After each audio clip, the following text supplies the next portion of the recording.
जय हिंद मित्रों, मैं राजगुरु और आप देख रहे हैं कट्टर राष्ट्रवाद। मित्रों, बीते शुक्रवार को एक शांति प्रिय कौम द्वारा देश भर में लगभग 90 शहरों में या 90 स्थानों पर शांतिपूर्ण तरीके से प्रदर्शन किया गया। उनका कहना है कि ये प्रदर्शन तो शांतिपूर्ण ही था, लेकिन अल्लाह के जो पैगंबर हैं मोहम्मद के बारे में नुपुर शर्मा ने जो टिप्पणी की है, उससे अल्लाह आहत होकर जगह जगह अपनी शक्तियों से, अपनी ताकत से आगजनी करवा रहे हैं, पत्थरबाजी करवा रहे हैं, पेट्रोल बम फिकवा रहे हैं और नुपुर शर्मा को भद्दी भद्दी गालियाँ दी जा रही है इनके द्वारा। और ये कह रहे हैं कि इनकी भावनाएं आहत हो गई हैं, क्योंकि नुपुर शर्मा ने वो सच्चाई कह दी है जो सच्चाई इनके किताबों में लिखा गया है। अगर आपको लगता है कि उनको ये नहीं कहना चाहिए था, तो आप लोग उन किताबों को जला क्यों नहीं दे रहे हैं? जला दीजिए। न रहेगी बाँस न बजेगी बाँसुरी। ना आप पढ़िए न कोई और उसको उद्धृत करेगा। आप लोग तो इसे रोज़ ही पढ़ते हैं उन किताबों को, उसमें क्या लिखा गया है ये भी आप लोग जानते ही हैं। सारी सच्चाई है, फिर भी आप लोग जैसे शुतुरमुर्ग होता है रेत में अपना सर गाड़ के सोचता है खतरे से बच गया, बस वही आप लोगों का कार्य है। आप लोगों के सामने सच्चाई है, लेकिन आप लोग देखना नहीं चाहते हैं। मक्का और मदीने की तरफ रेत देख कर मुंडी गाड़ लेते हैं। तो हालांकि मैं मान लेता हूं कि नुपुर शर्मा का जो बयान था अनुचित था, उनको फांसी दे दो, चलो ठीक है फांसी दे दो उनको। लेकिन जिनके द्वारा हिंदू देवी देवताओं के खिलाफ, भोलेनाथ के खिलाफ, श्री रामचंद्र जी के खिलाफ जो अभद्र अश्लील टिप्पणियाँ की गई हैं, उनके साथ क्या होना चाहिए? क्या उनका सर तन से जुदा नहीं होना चाहिए? उनका सर भी तो कटना चाहिए, उनको भी तो फांसी मिलनी चाहिए।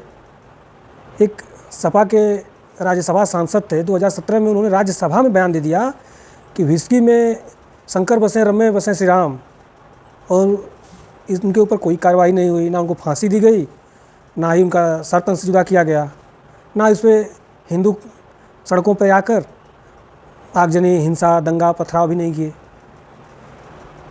अभी तो एक समाजवादी पार्टी के नेता हैं बिहारी लाल यादव, मिर्ज़ापुर के शायद जिलाध्यक्ष हैं, उनका बयान आ गया है कि शिवलिंग नहीं है वो तो पत्थर है। शिव जी तो आदमी थे और उनका जो लिंग है वो तो मांस और चमड़ी और हड्डी से बनना चाहिए। वो तो पत्थर की पूजा तुम लोग कर रहे हो। की पहचान कौन शिवलिंग देखा था जिससे वो पहचान कर ले रहा है? मतलब आप मानते हैं वो फुगारा है, शिवलिंग नहीं मानते उसको? हम शिवलिंग कैसे मान ले बताइए? भगवान शिवलिंग, भगवान जो है शंकर जी जो है आदमी थे कि पत्थर थे? नहीं, हर जगह तो लिंग के रूप में ही उनकी पूजा होती है। नहीं, वो सुनिए, वो पत्थर थे कि आदमी थे? तो आदमी का जो है लिंग जो है चमड़े और हड्डी का होगा जो है कि पत्थर का होगा जो है? समाजवादी पार्टी के नेता का ये बयान न सिर्फ शर्मनाक है, बल्कि तमाम सवालिया निशान भी खड़े करता है। सवाल ये है कि किसी की आस्था को इस तरह से चोट करना कितना सही है। सवाल ये है कि मैं उनसे पूछना चाहता हूं कि जो जगह जगह लोहिया जी की या समाजवादी नेताओं की मूर्तियां बनी हैं, तो वो लोग भी तो आदमी थे, तो उनकी मूर्तियां क्यों नहीं मांस और हड्डी और चमड़ी से बना दिए? उनकी मूर्तियां क्यों पत्थर से तुम लोग बना दिए? अरे भगवान का विग्रह है तो पत्थर का ही ना बनेगा या धातु का बनेगा? क्या उसमें आदमी जाके अपना मांस और हड्डी वहाँ पे गाड़ेगा और उसकी पूजा करेगा? पता नहीं कहाँ कहाँ से लोग पढ़ के चले आते हैं, पता नहीं पढ़ते भी हैं कि नहीं पढ़ते हैं। और एक बयान तो बहुत ही प्रचलित हुआ था 2001-2 के टाइम पे, मायावती का था, जिसमें उन्होंने नारा दिया था तिलक तराजू और तलवार इनको मारो जूते चार। उन पर क्या कार्रवाई हुई? उनका भी तो सर तन से जुदा नहीं हुआ। और अभी तो कुछ दिनों की घटना है, एक मौलवी है इलियास शरीफुद्दीन करके, वो इसको प्राइवेट ज्योतिर्लिंग जो प्राप्त हुआ है ज्ञानवापी के वजू खाने से, उसको वो भगवान शिव का ज्योतिर्लिंग न करके उसको प्राइवेट पार्ट बोल रहा है। उसको बोल रहा है कि तुम लोगों को दूसरे के प्राइवेट पार्ट से क्या काम है, तुम लोग क्यों ऐसे पूजा कर रहे हो, और भी असली असली बातें करके और मुंह फाड़ फाड़ के बेशर्म की तरह हंस रहा है। वो वीडियो में इसमें संलग्न करूँगा, आप लोग। मूर्तियों की पूजा, प्राइवेट पार्ट्स की पूजा कहीं को कर रहे हैं? क्यों कर रहे हैं प्राइवेट पार्ट्स की पूजा? मैं ये पूछ रहा हूँ। वेदा गीता के अगेंस्ट जाके, श्री राम श्री कृष्णा के खिलाफ जाके प्राइवेट पार्ट्स की पूजा क्यों? तुम्हारे प्राइवेट पार्ट्स से क्या लेना देना है लोगों को? क्यों प्राइवेट पार्ट्स की पूजा? क्यों कर रहे प्राइवेट पार्ट्स की पूजा? क्यों लिंगों की पूजा, क्यों जहन्नुम में लग जा रहे हैं करोड़ों हिंदुओं को? श्री राम श्री कृष्णा के रास्ते पे आओ, रावण और कंस का देखेंगे। और सबसे बड़े तो जो इन सारी दंगों के आधार हैं, जो इन सारे दंगों के आधार पुरुष हैं, असदुद्दीन ओवैसी, उसका एक भाई है अकबरुद्दीन ओवैसी, उसकी भी हिंदू देवी देवताओं के खिलाफ शर्मनाक टिप्पणियाँ आई हैं, जिनको मैं इस वीडियो में संलग्न करूँगा, आप लोग देख लीजिएगा। कई ये लोगों के खुदायां हैं, वो क्या क्या जो पूजा करते हैं, कितने राम लक्ष्मण दुर्गा लक्ष्मी फुला क्या क्या है, कितने वही हर 8 दिन में एक नया पैदा हो जाता है। अब तो नए आ गए, गणेश थे वो थे महाराज, अब हनुमान जयंती आ गई, रामनवमी आ गई, लक्ष्मी मालूम थी, ये भाग्य लक्ष्मी आज तक नहीं सुने, ये कौन सी नहीं है भाई? और दुर्गा सुने, ये सुने, बहरहाल मैं क्या बोलूं, कैसे कैसे नामा है। ये मुबारक महफिल में वो मनुष्य नामों को लेके खराब करना नहीं चाहता, ये मुबारक महफिल में वो मनुष्य नामों को लेके खराब करना नहीं चाहता। तो उसके खिलाफ क्या कार्रवाई हुई, उसका भी तो देखना, अभी जो सर तन से जुदा नहीं हुआ है, उसका भी तो सर तन से जुदा करना चाहिए था। जब तुम लोगों को नुपुर शर्मा का सर तन से जुदा करना है, उनके खिलाफ इतनी तुम लोग विभत्स बातें कर रहे हो, इतनी अश्लील बातें कर रहे हो, और कहते हो कि नहीं यहाँ देश संविधान से चलेगा। पूरे देश भर में केवल उनके खिलाफ 3 FIR दर्ज हुई है, नुपुर शर्मा के खिलाफ। अरे दम है तो FIR दर्ज करो ना, उनके खिलाफ मुकदमे करो। ये कौन सी धमकी है, फांसी दो फांसी दो फांसी दो? अरे संविधान तय करेगा, जज तय करेंगे, उनको फांसी मिलनी चाहिए कि बरी होना चाहिए। लेकिन तुम लोगों को पता है कि जब कोर्ट में घसीटा जाएगा मामले को, तो तुम्हारी सारी किताबें वहाँ खुलेंगी, और जब किताबें खुलेंगी तो सारा तुम लोगों का चिट्ठा, कच्चा चिट्ठा खुल जाएगा कि मोहम्मद कितना अच्छा इंसान था, तुम्हारे अल्लाह का भी कोई अस्तित्व है कि नहीं है, और तुम्हारे बाकी की जो नबी हैं या ईरान और हदीस कितना अच्छा है, कितनी अच्छी अच्छी बातें उसमें लिखी गई, सारा पोल खुल जाएगा। और तुम लोग इसलिए डरते ही हो, इसीलिए तर्क वितर्क से दूर भागते हो, क्योंकि इस्लाम का अगर देखा जाए तो असल धरातल पर कोई अस्तित्व ही नहीं है। और इसी बात को बचाने के लिए कि जहाँ तर्क वितर्क होगा, जहाँ प्रश्न उठाए जाएंगे, ये रेत का बना किला धराशायी हो जाएगा।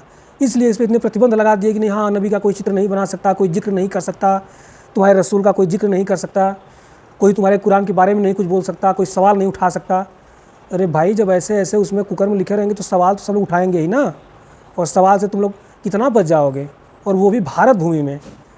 हाँ, जब वो ज़माना था आज से 300, 500, 1000 साल पहले कि आताताइयों ने भारत भूमि पर हमला किया, हिंदुओं के अधिकारों को पददलित किया, हिंदुओं की हत्याएं की, उनकी मंदिरों को तोड़कर मस्जिद बनाया, उन पर अत्याचार किए। लेकिन अब वो संभव नहीं है, क्योंकि ना उस समय इतना मीडिया आगे था, ना इंटरनेट था, ना ही इतनी फास्ट व्यवस्थाएं थी। अब तो पूरा देश एक हो जाएगा। उस समय तो किसी विशेष स्थान पे हमला हुआ, वहाँ से 20 किलोमीटर आगे भी किसी को पता नहीं कि नहीं वहाँ पे हमला हुआ है। अब तो कहीं पे तुम लोग हमला करने की कोशिश करोगे तो पूरे देश में पता चल जाएगा। तुम लोग, जैसे भी पता चल रहा है, जो ये तुम लोग गृह युद्ध की एक तैयारी कर रहे हो और उसकी एक टेस्टिंग कर रहे हो जगह जगह, तो उसी तरीके से उसका भी तुम लोग का पता चल जाएगा। और भारत भूमि पर यहाँ पर तो तमाम विद्वान हुए, ऐसे विद्वानों का भी सम्मान है जो लोग भगवान के अस्तित्व को नहीं मानते हैं, उन पर टीका टिप्पणियाँ करते हैं। तो आखिरकार हम लोग जब अपने देव पे टीका टिप्पणी कर सकते हैं, बर्दाश्त कर सकते हैं, उनके ऊपर तर्क वितर्क हो सकता है, प्रश्न उठ सकते हैं, उन प्रश्नों पे चर्चा हो सकती है, सार्थक बहस हो सकती है, तो हम भी तुम्हारे धर्म और तुम्हारे देवताओं को भला कहाँ छोड़ने वाले हैं। तुम्हारे धर्म और तुम्हारे देवताओं पर भी ऐसे ही तर्क वितर्क अब चलेगा।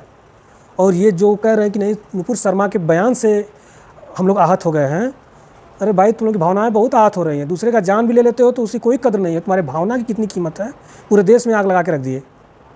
और तुम्हारी भावनाएं रोज़ रोज़ जो आहत हो रही हैं, दूसरे की भी भावनाएं हैं, जब वो आहत होने लगेंगी, 100 करोड़ भावनाएं जिस दिन 150 करोड़ आहत होगी ना, उस दिन तुमको कहीं राहत नहीं मिलेगी, पूरे दुनिया में कहीं राहत नहीं मिलेगी। तुम लोग यहाँ पे धार्मिक आधार पे देश का बंटवारा होने के बाद भी यहाँ रह जाते हो, केवल इसीलिए ना कि यहाँ पे अराजकता का माहौल फैलाया जा सके, बनाया जा सके और गजवा हिंद किया जा सके। तो अब वो इस भारत की धरा पर मुश्किल है, मुश्किल क्या असंभव है, कभी भी गजवा हिंद नहीं कर सकते हो। हाँ, मैं ये पूरे दावे के साथ कह सकता हूँ कि जिस दिन हिंदू जागृत हो गया, तर्क वितर्क करना शुरू कर दिया, तुम्हारे विद्वान उसका जवाब नहीं दे पाएंगे और उस दिन तुम्हारा इस्लाम धराशायी हो जाएगा। जिस दिन तुम्हारे पुस्तकों में क्या लिखा गया है सब सारी चीज़ें उजागर हो जाएंगी। उस दिन तुम लोग मुंह छिपाते फिरोगे। और वैसे भी जो लोग दंगा कर रहे हैं उसमें लगभग 40% बच्चे हैं जो नाबालिग हैं, और भी बाकी जो लोग हैं उसमें से 95% लोगों को पता नहीं है कि हाँ ये पत्थरबाजी, आगजनी और ये दंगा क्यों किया जा रहा है। वो तो बस इसलिए कर रहे हैं क्योंकि उनके किसी मौलवी ने, किसी मौलाना ने, किसी धर्मगुरु ने या उनके धर्म के किसी आदमी ने उनको आह्वान कर दिया है। तो उनको ये लगता है कि नहीं, हमें काफिरों के खिलाफ जंग लड़ना है। उनका ये फंडा क्लियर है कि काफिरों के खिलाफ जंग लड़ना है। किस लिए लड़ना है, क्या करना है, ये उनको पता नहीं है। हाँ, या हालिया घटनाक्रम क्या हुआ है उस बारे में उनको कुछ भी पता नहीं है, लेकिन फिर भी वो तलवारें लेकर, पेट्रोल बम लेकर, पत्थर लेकर आ रहे हैं। जबकि उसमें से सवाल पूछ दिया जाए कि आखिर सड़क पर क्यों उतरे हो, तो उसमें से 90% नहीं बता पाएंगे कि हाँ क्या घटनाक्रम है, क्यों उतरे हैं। तो ये चीज़ है। खैर, इस मामले से आगे बढ़ते हैं और बात करते हैं भाजपा की और राइट विंग की। खासकर भाजपा और राइट विंग अपना जो नैरेटिव वाली लड़ाई थी वो हार चुके हैं। नहीं तो वो अगर नुपुर शर्मा के साथ खड़े रहते, मजबूती के साथ खड़े रहते, तो एक भी दंगा नहीं हुआ होता। जैसे 370 हटा, बहुत धमकियाँ दी गई, दंगा हो जाएगा, ये हो जाएगा, खून की नदियाँ बह जाएंगी, आग बरस जाएगा, अल्लाह का क़यामत आ जाएगा, ये हो जाएगा, वो हो जाएगा। कुछ हुआ नहीं, क्योंकि उनके खिलाफ सरकार, राइट विंग और समस्त हिंदू डटकर खड़े थे। राम मंदिर के समय पर भी यही था, इसलिए। और CAA का उन्होंने विरोध किया, उस समय भी यही सब मामला था। इसलिए इन सब चीज़ों का बदला लेने के लिए, इन सब चीज़ों के टाइम पर जब ये सारे मुद्दे उठे, तब मुस्लिम समाज का पूरा विरोध किया गया उनकी गलत कार्यों का। तो उस समय तो ये लोग कोई विरोध प्रदर्शन, पथराव, आगजनी नहीं कर पाए। वही उनके अंदर जो चिंगारी दबी थी वही अब आग बन के निकल रही है। और एक डर ये भी है कि हिंदू समाज जागृत हो रहा है कि सड़क पर नमाज नहीं पढ़नी है, तुम्हारे धर्म ग्रंथ में ये लिखा है, काफिरों के विषय में, हिंदुओं को मारने के लिए लिखा गया है, हिंदुओं का कत्लेआम करने के लिए लिखा गया है, धर्म परिवर्तन करवाने के लिए लिखा गया है जबरन, तो या लव जिहाद के बारे में लिखा गया है। तो हिंदू समाज अब सवाल उठा रहा है। पूरे देश भर में सैकड़ों जगहों पर उनकी मस्जिदों के खिलाफ मुकदमे दर्ज हुए, जहाँ पर कि मंदिर तोड़कर मस्जिद बनाया गया है। हिंदू अपने पुराने मंदिरों को क्लेम कर रहा है, दावा कर रहा है, लेना चाहता है। इसलिए ये तड़प है इनकी तड़प किसी नुपुर शर्मा के खिलाफ नहीं है। इनकी तड़प ये है कि कहीं बाबरी मस्जिद जिस तरीके से बनाया गया था, राम मंदिर को तोड़कर फिर पुनः वहाँ पे राम मंदिर स्थापित हुआ है, उसी तरीके से ज्ञानवापी में शिव जी का मंदिर, विश्वनाथ जी का मंदिर स्थापित हो जाएगा, मथुरा में श्री कृष्ण जी का मंदिर स्थापित हो जाएगा, और बाकी जगहों पे बाकी देवताओं के मंदिर स्थापित किए जाएंगे। तो इन सारी चीज़ों से ये लोग चिड़े हुए हैं। और ये सारी बातें पिछले दिनों के घटनाक्रम में, जो कि असदुद्दीन ओवैसी के भाषणों में दिखा है, और असदुद्दीन ओवैसी तो खुद ही बार बार ज्योतिर्लिंग को फवारा का कहकर अपमानित और अपमानजनक टिप्पणी कर रहा था। और उसी के उकसाने पे, और जमीयत उलेमा हिंद के जो मदनी है उसके उकसाने पर ये देश भर में मुसलमान एकत्र होकर विदेशी फंडिंग द्वारा, जो कतर और ईरान और सऊदी अरेबिया द्वारा जो फंडिंग और चाइना द्वारा जो फंडिंग मिल रही है भारत को अस्थिर करने की, इनके मदरसों और मस्जिदों को, उसके द्वारा ये लोग संचालित कर रहे हैं। इसका अगर भाजपा या समस्त हिंदू खड़े हो गए तो डटकर, नहीं नुपुर शर्मा ने कुछ भी गलत नहीं कहा है, वो मामला एक दिन में पटाक्षेप हो जाता, ख़त्म हो जाता। उस पर कई पॉइंट थे कि भाई अगर तुमको आपत्ति है नुपुर शर्मा के बयान से तो कोर्ट में जाओ, कोई दिक्कत नहीं है, वहाँ पे सब क्लियर हो जाएगा। लेकिन वो कोर्ट में जाएंगे नहीं, क्योंकि जानते हैं कि कोर्ट में अगर जाएंगे तो उनकी सारी किताबें खुलेंगी, उनका सारा छिछा लेदर होगा। जिस चीज़ को छिपाना चाहते हैं समस्त विश्व के सामने वो उजागर हो जाएगा।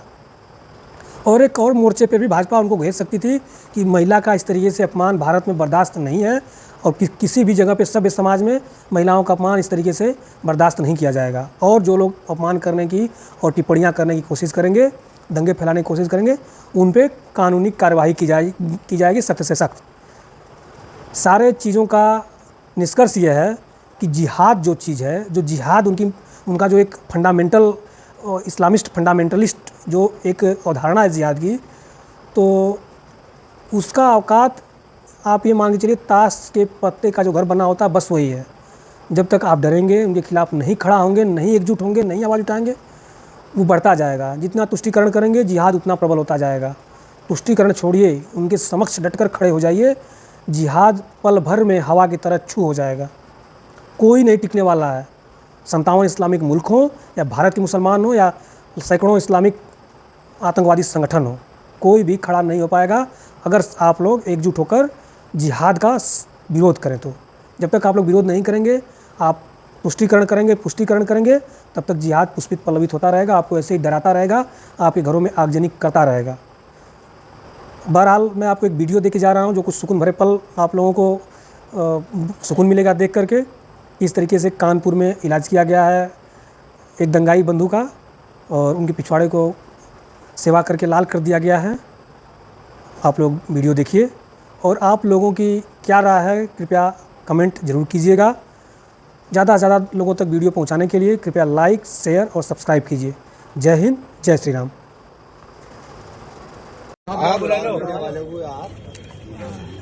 तो बहुत बड़े चारों को बुलाओ, चारों को चेहरा दिखाओ। वीडियो बनाने की मूर्तियों की